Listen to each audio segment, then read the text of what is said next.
First stage is to add your sugar and your yeast to your lukewarm water. Now you don't want it too hot or it'll kill off the yeast and it won't activate.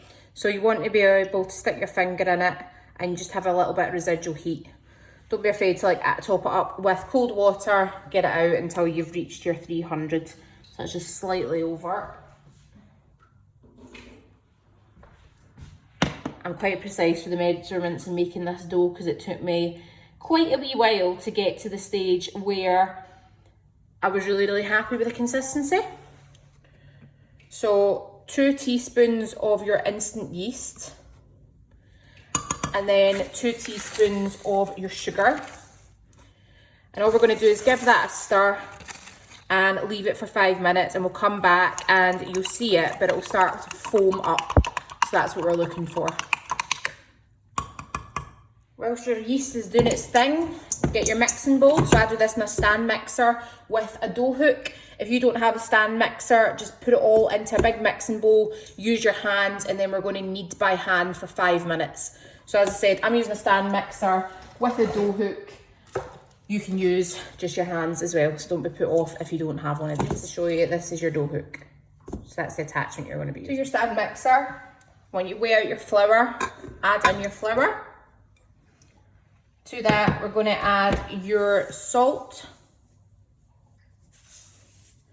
and olive oil. So after 5 minutes, see your yeast, look at that. It's all foamy and bubbly, so that's activated. It's went all cloudy underneath as well. So just going to want to rinse, add that into your mixture, and then we're going to get it on stand mixture. What am I talking about? Stand mixer. Wow, baby brain is really setting in. And mass.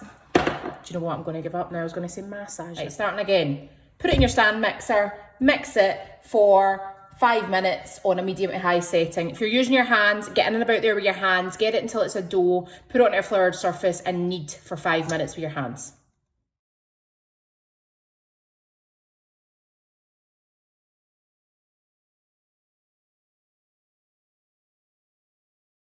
After the 5 minutes is up, when you get out your dough and put that into an oiled dish to allow it to rise.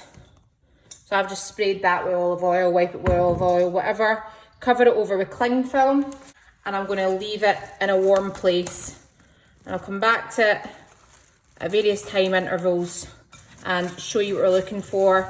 It will vary depending on how warm your house is. Put it in an airing cupboard, somewhere warm if possible. We're wanting it ideally to double in size.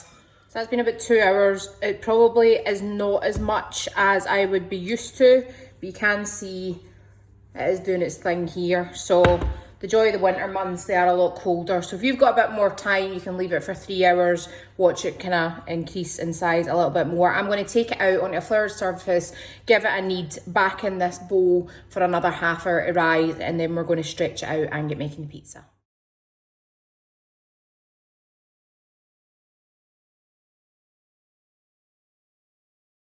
So I'm just covering that back over with cling film, and I'm just going to leave it to rise for another wee half hour before we take it out, half it, and divvy it up into the pizza shape. I'd recommend you using a big circular baking tray with holes in the bottom because it means the bottom will crisp up. We're going to coat this in some oil, and then we're going on to halving the dough and stretching it out to the shape of this tray.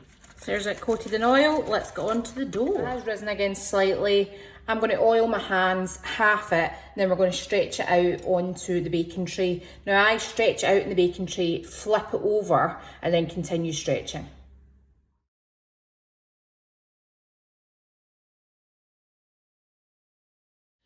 Then if you're choosing to use semolina, I just go round the edges just because it gives it a nice little bit of crisp. So just round where your crust would be, pour some semolina. Then we're going to take your tomato sauce, spread that on.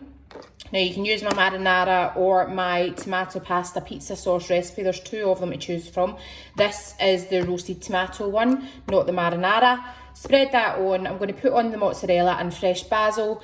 Crank your oven up to the highest temperature possible, and then we're going to put it in the oven until it's golden, crispy, bubbly, ooey gooey, cheesy goodness. So that's us ready. Obviously you can add some more toppings if you fancy, some grated mozzarella. I'm just going for the fresh stuff tonight.